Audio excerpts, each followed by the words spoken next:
کہ اس کا بھی کام ہو گیا اس کا بھی کام ہو گیا. تو اللہ تعالیٰ نے وما من دابۃ فی الارض الا علی اللہ، زمین پر جتنے بھی رینگنے والے جانور ہیں اللہ تعالیٰ نے اس کی پرورش کی، اللہ تعالیٰ نے اس کی روزی روٹی کی، اللہ تعالیٰ نے ذمہ داری لے رکھی ہے. اب انسان کا اس پر یقین نہیں، مسلمانوں کا اس پر ایمان نہیں، اس کا ایمان مضبوط نہیں، اس کا ایمان کچا ہے، جس کی وجہ سے آج کل آدمی برائیوں میں پڑ جاتا ہے، حرام کاری میں پڑ جاتا ہے، کسی کی زمین ہڑپ کر لیتا ہے، کسی میں سودا میں دھوکہ کرتا ہے، کسی کے قرضہ لے کر واپس نہیں کرتا ہے. یہ ساری چیزیں ہو رہی ہے کیونکہ ایمان نہیں، ایمان پکا نہیں. تو انسان کو، مسلمان کو ایمان بنانا چاہیے. اور ایمان کیسے بنے گا؟ اسی مجلسوں سے. ایمان کیسے بنے گا؟ ایسی مجلسوں سے، بزرگان دین کی مجلس ہے، کتاب تعلیم کی مجلس، دو گشوں کی مجلس. ہمارے جامع مسجد میں پیر کے روز ہوتا ہے گش، اس میں شرکت کیجیے، اور اس میں آپ شرکت کیا کیجیے، اللہ والوں کی باتیں سنا کیجیے، علماء کرام سے دوستی رکھے، علماء کرام کے ساتھ اٹھنا بیٹھنا ہو تو انشاءاللہ ہماری روحانی طاقت بڑھے گی، ہمارا ایمان مضبوط ہوگا. بہرحال میں عرض یوں کر رہا تھا کہ آج کل لوگ برائیوں میں پڑ گئے، سود میں پڑ، خاص کر کے سود.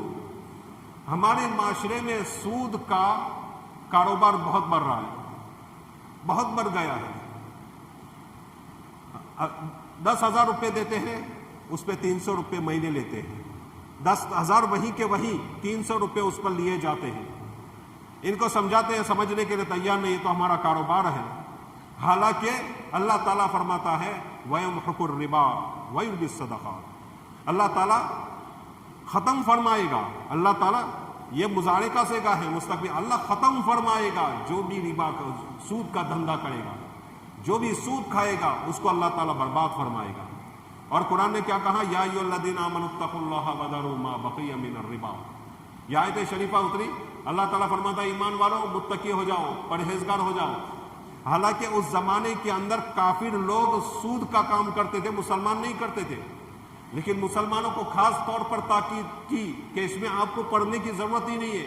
سود اتنی خطرناک چیز ہے، اگرچہ تم سود کا کام نہیں کرتے، سود کا کاروبار نہیں کرتے، سود کا لقمہ نہیں کھاتے، سود نہ دیتے ہو نہ لیتے ہو، مجھے معلوم ہے. اللہ تعالیٰ فرماتا ہے مجھے معلوم ہے تم اس میں ملوث نہیں ہو. صحابہ کرام کو کہا تم اس میں ملوث نہیں ہو، لیکن سود اتنی خطرناک چیز ہے، آئندہ بھی اپنے آپ کو محفوظ رکھنا، اس سے آئندہ بھی اپنے آپ کو اس سے محفوظ رکھنا. پھر فرمایا وَذَرُوا مَا بَقِیَ، کہ جو کافر ابھی بھی مسلمان ہوئے، جتنے بھی لوگ ہیں ان کو کہہ دیا گیا کہ وَذَرُوا مَا بَقِیَ، جتنا بقیہ ہے وہ چھوڑ دو. ان کنتم مؤمنین، اگر تم مسلمان ہو. حضرت عباس رضی اللہ تعالیٰ عنہ مسلمان ہوئے، ان کا اس زمانے میں اس قسم کا کاروبار تھا. فتح مکہ کے موقع پر وہ مسلمان ہو گئے، تو اللہ کے حجۃ الوداع کے موقع پر اللہ کے نبی صلی اللہ علیہ وسلم نے یہ ساری کارروائی کی. اور اس زمانے میں کروڑ روپے دیے ہوئے تھے، لوگوں کے پاس وہ مانگ رہے تھے، سود کے طور پر دیے ہوئے تھے. اللہ کے نبی صلی اللہ علیہ وسلم نے فرمایا کہ آج سے سارا سود ختم. جب یہ آیت شریفہ اتری، حضرت عباس سامنے بیٹھے ہوئے ہیں. حضرت عباس آپ صلی اللہ علیہ وسلم کے چچا تھے. ایک مرتبہ کسی دیہاتی نے آ کر پوچھا کیا عباس تم بڑے ہو یا محمد رسول اللہ صلی اللہ علیہ وسلم بڑے ہیں؟ تو حضرت عباس نے اتنا اچھا جواب دیا. علماء کرام نے لکھا ہے کہ اللہ کے نبی صلی اللہ علیہ وسلم کا ایک بہت بڑا ادب سکھا دیا. کہ حضرت عباس نے کیا جواب دیا؟ بڑے تو وہ ہیں، بڑے تو محمد رسول اللہ صلی اللہ علیہ وسلم، لیکن پیدا پہلے میں ہوا. یہ جواب دیا، ساری ادب سکھا دی. بہرحال حضرت عباس سامنے بیٹھے ہوئے، 2 دن ہوئے مسلمان ہوئے. اللہ کے نبی صلی اللہ علیہ وسلم پر یہ آیت شریفہ اتری. اللہ کے نبی صلی اللہ علیہ وسلم کے چہرہ مکھڑا دیکھ کر حضرت عباس سمجھ گئے کہ اب سود حرام ہونے والا ہے، سود ختم ہونے والا ہے. تو حضرت عباس نے کہا نبی اللہ 2 دن انتظار کیجئے، میرا جتنا مال ہے میں لے لوں، میں نہیں کھاؤں گا، مسلمانوں میں بانٹ دوں گا، جو لوگ جہاد کرتے ہیں ان کو دے دوں گا، کہ اچھے لوگوں میں صرف کر دوں گا، میں نہیں کھاؤں گا. اللہ کے نبی صلی اللہ علیہ وسلم نے فرمایا کہ نہیں. اللہ تعالیٰ کے حکم آ گیا، اب بات ختم. اللہ تعالیٰ کا حکم آ گیا، بات ختم. اور اللہ کے نبی نے فرمایا سب سے پہلے میں سود حضرت عباس کا معاف کرتا ہوں، میرے گھر سے میں شروعات کرتا ہوں. اللہ کے نبی صلی اللہ علیہ وسلم نے سود کو ختم کر دیا اس دن. تو آگے کیا فرمایا؟ فَإِن لَمْ تَفْعَلُوا، اگر تم ایسا نہیں کرو گے، یعنی سود کا کاروبار نہیں چھوڑو گے، سود کھانا نہیں چھوڑو گے، تو اللہ کے نبی صلی اللہ علیہ وسلم پر وحی آئی کہ کہہ دو فَأْذَنُوا بِحَرْبٍ مِّنَ اللَّهِ وَرَسُولِهِ، کہ اللہ اور اس رسول صلی اللہ علیہ وسلم کی جانب سے تمہیں اعلان جنگ ہے۔ اب اللہ تعالیٰ لڑنے کے اوپر آ جائے تو کسی کا کاروبار چل سکتا ہے؟ اللہ تعالیٰ جنگ کرنے پر آ جائے، نبی جنگ کرنے پر آ جائے تو کیا اس آدمی کے کاروبار میں برکت ہو سکتی ہے؟ کیا وہ کبھی پھول پھل سکتا ہے؟ کیا وہ آدمی ترقی کر سکتا ہے؟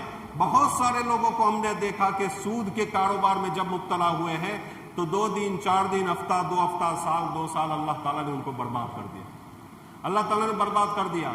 آج یہ حالت ہے کہ دوسروں کی آفسوں میں پوچھا مارتے ہیں، پوچھا مار کر زندگی گزارا ہے، یہ حالت ہے۔ تو سود بہت خطرناک چیز ہے۔ اللہ تعالیٰ نے ایسے لوگوں کے ساتھ جنگ کا اعلان کیا ہے، ساتھ ساتھ اس کے رسول نے بھی جنگ کا اعلان کیا ہے، تو اس سے بہت بچنے کی ضرورت ہے۔ اللہ کے نبی صلی اللہ علیہ وسلم نے ارشاد فرمایا کہ سود کے 70 درجے ہیں، اس میں سب سے ادنا درجہ ایسا ہے جیسے اپنی ماں کے ساتھ زنا کرنا۔ اور یہ بھی اللہ کے نبی صلی اللہ علیہ وسلم نے ارشاد فرمایا کہ سود کے 36 درجے ہیں۔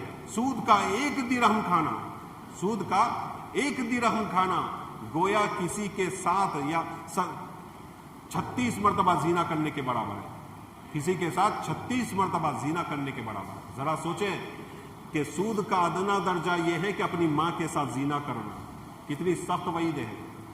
علماء کرام نے لکھا ہے کہ چوری کے بارے میں، زنا کے بارے میں، سور کھانے کے بارے میں، شراب پینے کے بارے میں اتنی سخت وعید نہیں آئی جتنی سخت وعید سود کے کھانے والے پر آئی۔ اس لیے اللہ کے نبی صلی اللہ علیہ وسلم نے فرمایا سود دینے والے پر بھی لعنت ہے، سود لینے والے پر بھی لعنت ہے، سود کا حساب کتاب رکھنے والے پر بھی لعنت ہے، جو شہادت دیتا ہے، گواہی دیتا ہے، ضامن لیتا ہے، ذمہ دار بنتا ہے، اس پر بھی اللہ تعالیٰ کی طرف سے لعنت ہے۔ کیا یہ لوگ جن پر لعنت ایک برس رہی ہو وہ کبھی کامیاب ہو سکتے ہیں؟ وہ کبھی نکھر سکتے ہیں؟ کبھی بھی کامیاب نہیں ہو سکتے۔ یہ لوگ ٹوٹ کر رہیں گے، برباد ہو کر رہیں گے۔ حضرت شعیب علیہ السلام کی قوم کا کیا حل ہوا؟ یہ بے ایمانی کرتے تھے، یہ بے ایمانی کرتے تھے۔ سود میں ایسا ہوتا ہے کہ جو دوسروں کا لقمہ لے لیتے ہیں، دوسرے کے لقمے لے لیتے ہیں، دوسرے کے لقمے پر دوسرے کے لقمے چھین لیتے ہیں۔ سود میں یہی ہوتا ہے کہ دوسروں کا لقمہ چھین لینا، دوسروں کا روپے لے لینا، دوسرے کا مال بٹور لینا، دوسرے کا مال ہڑپ لینا، سود میں یہی ہوتا ہے۔ یہی چیز حضرت شعیب علیہ السلام کی قوم کیا کرتی تھی کہ دوسرے کو مال لے لیتے تھے، ڈنڈی مارتے تھے، مال دیتے تھے تو اس میں پانی ڈال دیتے تھے تاکہ وزن میں زیادہ ہو جائے۔ بہت ساری بے ایمانیاں کرتے تھے۔ حضرت شعیب علیہ السلام ان کو سمجھاتے تھے بھائی سمجھ جاؤ، اللہ کا عذاب آپ کا انتظار کر رہا ہے، ان قریب اللہ کا عذاب آئے گا، سمجھ جاؤ، اب بھی موقع ہے، سمجھ جاؤ۔ وہ کہتے تھے جاؤ تم اپنا کام کرو، تم اللہ کی عبادت کرو، ہمارے ویپاریوں کے اندر تمہارا کیا کام ہے، ہمارے تاجروں کے اندر تمہارا کیا کام ہے، ایک طرف بیٹھ کر تسبیح پڑھا کرو۔ حضرت شعیب علیہ السلام کو دھتکارتے تھے۔ جب عذاب اللہ کا قریب آ گیا تو انہوں نے اطلاع دی کہ اللہ کا عذاب قریب آ رہا ہے، سمجھ جاؤ۔ اللہ تعالیٰ نے کہا شعیب علیہ السلام کو اپنے مومن مسلمانوں کو لے کر یہاں سے نکل جاؤ، مومن بندوں کو لے کر یہاں سے نکل جاؤ۔ حضرت شعیب نکل گئے۔ اب کیا ہوا؟ زمین میں بھوچال آیا، زمین میں کپ کپی تاری ہوئی، زمین میں کپ کپی تاری ہوئی۔ وہ لوگ ایک دم سے گھبرائے، گھروں سے باہر نکل آئے۔ گھروں سے باہر نکلے تو دیکھا کہ بادل آ رہا ہے، بادل آ رہا ہے، اور ٹھنڈی ٹھنڈی ہوائیں آ رہی ہیں، ٹھنڈی ٹھنڈی ہوائیں آ رہی ہیں۔ وہ لوگ سمجھے کہ یہ جو بادل آ رہا ہے اس میں سے بارش برسے گی، بہت خوش ہو گئے، بہت خوش ہو گئے، بارش برسے گی، کھیتیاں ہوگی، غلہ نکلیں گے، ہم بہت کچھ کمائیں گے، ہم یہ کریں گے وہ کریں گے، سب کچھ وہ سوچ رہے تھے۔ بادل سر پر آیا اور اس میں سے انگارے برسنے لگے، پتھر برسنے لگے، اور پھر ایک فرشتے کی چیخ آئی۔ تین عذاب ایک ساتھ اللہ تعالیٰ نے اس قوم کو دیے، جس قوم نے لوگوں کے لقمے چھینے تھے، جس قوم نے لوگوں کے کھانے چھینے تھے، جس قوم نے لوگوں کو برباد کیا تھا، قوم نے جس کے لوگوں کے گھروں کو برباد کیا تھا۔ یہی کام یہ سود کھانے والے، سود دینے والے یہ کر رہے ہیں۔ اللہ تعالیٰ ایسے لوگوں کو کبھی بخشے گا نہیں، اور اس زمین کو اللہ تعالیٰ ان سے پاک کرے گا۔ آج دیکھیں، پہلے تو عورتیں تھیں، مرد تھے کہ 10,000 دے دیے، 15,000 دے دیے، 20,000 دے دیے،